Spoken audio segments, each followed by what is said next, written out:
বড়নগরের মানুষের আশীর্বাদ নেবে। আগামী 29শে এপ্রিল আপনাদের সকলকে মনে রাখতে হবে যে সর্বভারতীয় তৃণমূল কংগ্রেসের মনোনীত প্রার্থী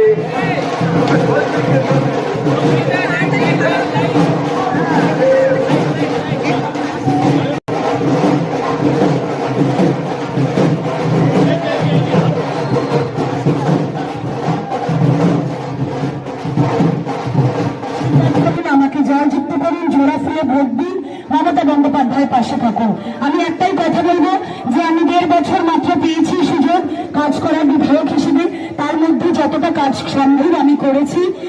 এখনো অনেক কাজ করা বাকি আছে, অনেক কাজ অসম্পূর্ণ রয়েছে।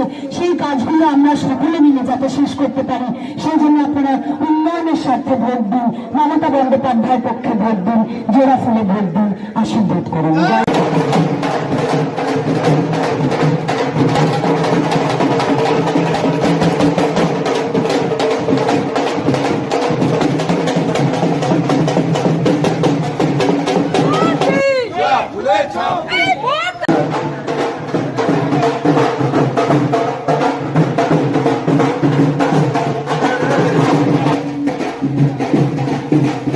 নমস্কার সবাইকে, আমি প্রণাম জানাচ্ছি। আমি আবার আপনাদের কাছে এসেছি বিধায়ক হিসেবে, এখন না, এখন তৃণমূলের প্রার্থী হিসেবে, মমতা দিদির প্রার্থী হিসেবে। আপনারা অনেক আস্থা ভরসা আমার উপরে রেখেছেন, দিদির উপরে তো রেখেছেনই। আপনাদের সকলকে অনুরোধ করবো, মাত্র 1 বছর সুযোগ পেয়েছি বিধায়ক হিসেবে কাজ করার।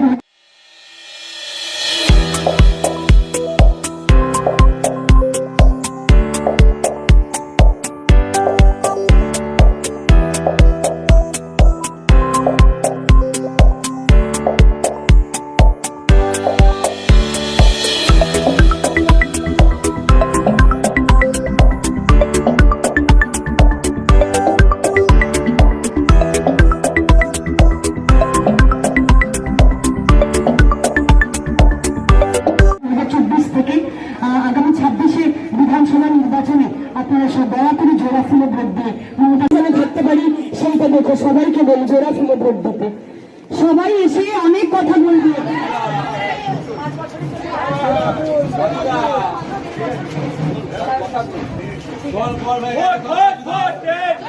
এই তৃণমূল কংগ্রেসের সবাই কিন্তু তোমাদের পাশে ছিল। আশীর্বাদ করো, প্লিজ আশীর্বাদ করো, ঠিক আছে? যে কাজ করবে তাকে ভোট দিও। আমি বলবো না তুমি শুধু আমাকে, আমি যদি কাজ না করি আমি ভোট চাইতেই আসবো না। আমরা কাজ করেছি, সেই জন্য আমরা ভোটটা চাই। সবাইকে অনুরোধ করছি, আজকে আপনাদের কাছে বিধায়ক হিসেবে না, আমি জোড়া ফুলে প্রার্থী হিসেবে এসেছি, মমতা দিদির প্রার্থী হিসেবে এসেছি। আপনারা মমতা দিদির কাজ শক্ত করুন। আসন্ন বিধানসভা নির্বাচনে 29 তারিখ আপনারা জোড়া ফুলে ভোট দিয়ে মমতা বন্দ্যোপাধ্যায়কে জয়যুক্ত করুন। আমি আপনাদের বিধায়ক সায়ন্তিকা, আমি যাতে বিধায়ক হিসেবে থাকতে পারি। আপনারা শিক্ষক মানুষ, একদম আপনাদের কথা আমাদের কাছে অনেক সুযোগটা দেয়। 1.5 বছর মাত্র 1.5 বছর পেয়েছি। উপনির্বাচন 24-এ এসেছি আমি, আর এই 26-এ আবার ভোট দেখি। 1.5 বছরের মধ্যে আবার ইলেকশন। আপনারা আশীর্বাদ করুন, যা কাজ অসম্পূর্ণ আছে সেগুলো ঠিক আছে। সবাইকে বলো কিন্তু, হ্যাঁ, আশীর্বাদ করতে বলো, একদম জোড়া ফুলে সবাই। ম্যাডাম একটা খুব কথা ছিল, কিন্তু বলতে পারলাম না। তোমার সাবজেক্ট আছে ছেড়বে না তোমার এই দিলীপ নারায়ণ বসু কি গো? বলে দিয়েছি আজকে রিপোর্ট করে দিয়েছি আর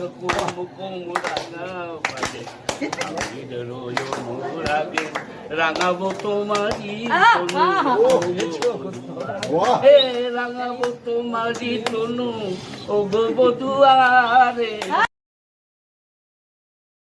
নেই তো মালঞ্চটা আমার হ্যাঁ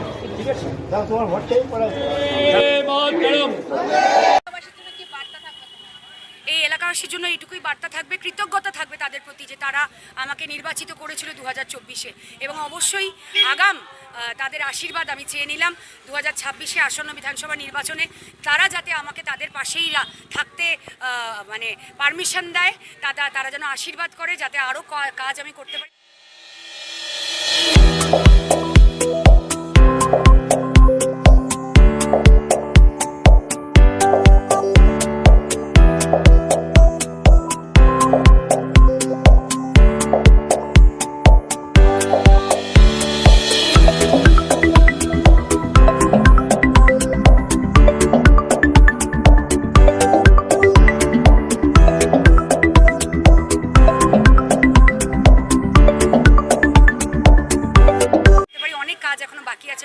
সেই আবেদন 27 নম্বর ওয়ার্ডের মানুষদের কাছে আমরা সকলে নেতৃত্ব মিলে জানালাম।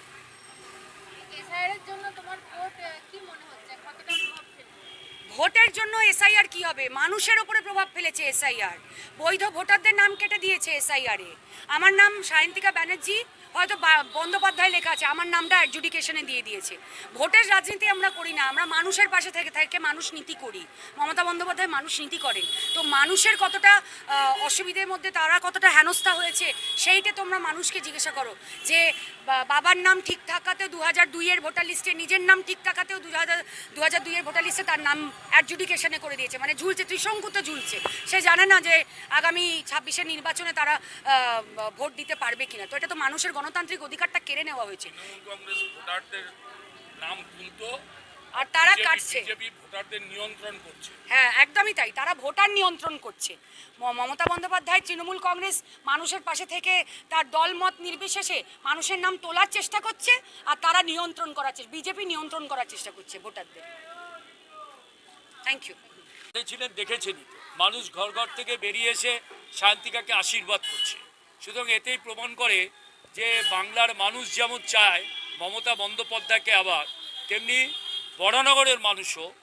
আমার আজকে 27 নম্বর ওয়ার্ড হলো, এরপর আরও অন্যান্য ওয়ার্ড হবে। আমার দক্ষিণ বরানগরে আজকে প্রথম হলো। তো যেই সাড়া পেয়েছেন, আমরা আশা করি এই সাড়া আমরা সব ওয়ার্ডেই পাবো। আজকে বিপুল পরিমাণে সাড়া মানুষ দিয়েছেন এবং সায়ন্তিকা বন্দ্যোপাধ্যায়কে আশীর্বাদ করেছেন। তার কারণ মানুষের একটা অভিজ্ঞতা হয়েছে যে এসআইআরের মধ্য দিয়ে যে হয়রানি মানুষকে করেছে এবং যত মানুষের বৈধ ভোটার অনেকে বাদ দেওয়া হয়েছে, অনেককে অ্যাডজুডিকেশনে ফেলা হয়েছে, এই ডিলিটেড ভোটার, এইগুলোতে মানুষ কিন্তু অসন্তুষ্ট। এবং মানুষ একটা কথাই বলছে যে আমি 80 বছর বয়স হয়েছে, বয়স্কা মহিলারা যারা হিয়ারিংয়ে গেছে বলে আমরা 2400 ভোট দিয়েছি, আমরা ভোট দিতে পারবো না, আমাদেরকে তার জন্য হিয়ারিংয়ে যেতে হবে। এটা এত বছর আমরা শুনিনি। অর্থাৎ একটা সময় আমরা ভাবতাম গণতন্ত্রে যে কথা আমরা এতদিন রাজনীতি করতে গিয়ে যেটা জেনেছি, মানুষ শেষ কথা বলে। আর যেটা আমাদের সংবিধানে বলা আছে যে আমরা সকলে সমান, উই আর অল ইকুয়াল, যেটা বলা আছে, এবং সবাই সমান অধিকার দিতে হবে। আর দ্বিতীয়ত হচ্ছে সবার ভোটাধিকার নিশ্চিত করতে হবে, নাগরিকত্ব নিশ্চিত করতে হবে। সেটা এবারের ইলেকশন কমিশনের চেয়ারম্যান জ্ঞানেশ কুমার, তিনি কেন্দ্রীয় সরকার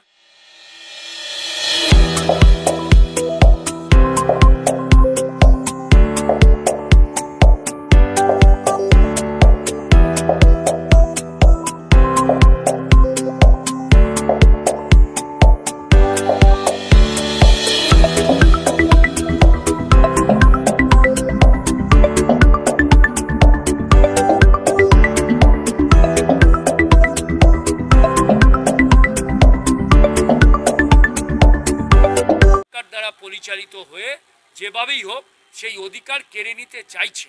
অতএব আমাদের প্রশ্ন হচ্ছে 24-এ তো যে মানুষগুলো ভোট দিয়েছে সেই মানুষগুলোর ভোটাধিকার প্রয়োগের ফলেই তো উনি ভারতবর্ষের প্রধানমন্ত্রী হয়েছেন। সুতরাং এখন যদি সেই মানুষের ভোটাধিকারকে চ্যালেঞ্জ করা হয় তাহলে বর্তমান প্রধানমন্ত্রীকেও চ্যালেঞ্জ করা হবে, এটাই তো স্বাভাবিক। তাহলে আমাকে যদি একাই এই ভোটারকে যদি অবৈধ বলতে হয় তাহলে আমাকে প্রধানমন্ত্রী নরেন্দ্র মোদীকে অবৈধ বলতে হবে। কিন্তু আজকে আমরা দেখলাম যে হয়রানির শিকার আমরা হয়েছি এবং ভারতবর্ষ স্বাধীনতার পর এই প্রথম একজন রাজ্যের মুখ্যমন্ত্রী যিনি এই লড়াইটা তিনি সুপ্রিম কোর্ট অবধি নিয়ে গেছেন। এবং আমরা সুপ্রিম কোর্টে যাওয়ার পর যেটা হয়েছে যে সবটা ইলেকশন কমিশনের ওপর রাখলো না এবং অ্যাডজুডিকেশনে ফেলে বিভিন্ন কোর্টের যারা জজ সাহেবরা আছেন তারা ঠিক করে দেবেন। তারা সমস্ত কাগজপত্র নিয়ে অলরেডি অনেকেই বৈধ ভোটার হয়েছেন। তো আমরা আশা করছি বাকি যেগুলো আছে সেগুলো হয়তো হয়ে যাবে, কিন্তু তবুও এই যে মানুষকে হয়রানি হলো, এই যে অ্যাম্বুলেন্সে করে আজকে হসপিটাল থেকে নিয়ে আসা হলো, এই যে আজকে বাঙ্গালোর থেকে কেউ কেউ এসে ফ্লাইট ভাড়া করে এসে ভোট দিয়েছেন, এই যে পরিস্থিতি মানুষকে শিকার হতে হলো, এই ভাড়াটা কে দেবে? আজকে তারা আমাকে যখন বলেছেন আমি বলেছি তাহলে ভারতবর্ষের প্রধানমন্ত্রী নরেন্দ্র মোদীকে বলুন ভাড়াটা কে দেবে। এই যে হয়রানিটাই হলো, তো এই হয়রানির শিকার যারা হয়েছেন আমার মনে হয় অনেকেই হয়েছেন, প্রত্যেকটা মানুষই হয়েছেন। যারা বৈধ তাদেরকেও হিয়ারিংয়ে ডেকেছেন। এই প্রক্রিয়ার জন্য আজকে ভারতীয় জনতা পার্টি আপনি লিখে রাখুন আজকে ডেট দিয়ে যে সিট তারা পেয়েছিল সেই সিটটা 50-এর নিচে এসে দাঁড়াবে। যতই লাফালাফি করুন, তাদের পয়সা আছে, কোটি কোটি টাকা খরচা করবে, অফিস করছে বিভিন্ন জায়গায়, প্রচুর পয়সা খরচা করবে। এই যে দেখলেন সেদিন ব্রিগেডের ময়দানে আমরা তো খোঁজ দিলাম, কেউ কেউ কাউকে একটা টাকা দিয়েছে, কাউকে আরেকটু বেশি দিয়েছে। মমতা বন্দ্যোপাধ্যায় আবারও চতুর্থবারের জন্য বাংলার মুখ্যমন্ত্রী হিসেবে শপথ নেবেন, শুধু সময়ের অপেক্ষা। আর আমাদের নেতা অভিষেক বন্দ্যোপাধ্যায় তিনি যেভাবে পরিচালনা করছেন সবাইকে একদম ব্লক স্তর পর্যন্ত, সেটাতে এই যেমন ধরুন BLA 2 যারা হয়েছে, আজকে SR এর প্রক্রিয়াটাই হতো না যদি আমাদের দলের যারা BLA 2 হয়েছেন তারা প্রতিনিয়ত রাত্রি 12টা-1টা পর্যন্ত তারা সার্ভিস দিয়েছেন, মানুষের বাড়ি বাড়ি ঘুরেছেন। আজকে যদি এই প্রক্রিয়াটা সফল না হতো, এই BLA 2রা কাজ না করতো, তাহলে তো SR প্রক্রিয়াটাই হতো না। তাই আমরা মানুষ দেখেছে, মানুষের উপর আমাদের আস্থা আছে। 2011 থেকে আজকের দিন পর্যন্ত বাংলার মানুষ মমতা বন্দ্যোপাধ্যায়ের উপর আস্থা রেখেছে, আগামী দিনেও রাখবে এটাই আশা করি। এবং বরানগর থেকে সায়ন্তিকা বন্দ্যোপাধ্যায় বিপুল ভোটে নির্বাচিত হবে, এটা শুধু সময়ের অপেক্ষা। একটু আশা রাখি মানুষের কাছে যে বরানগরে আবার সায়ন্তিকা বিপুল ভোটে জয়লাভ করবে এবং মানুষের কাছে আমরা সেটাই বারবার করে মানুষকে বলবো, মানুষকে বোঝাবো যে আপনারা নতুনভাবে আর কোনো নাটকে পা দেবেন না। দয়া করে সোশ্যাল মিডিয়া যারা ওরা মিথ্যে বদনাম ছড়াবে সেগুলোর থেকে দূরে থাকবেন, এটুকুই আমরা মানুষের কাছে, এটাই আমাদের আবেদন। নমস্কার।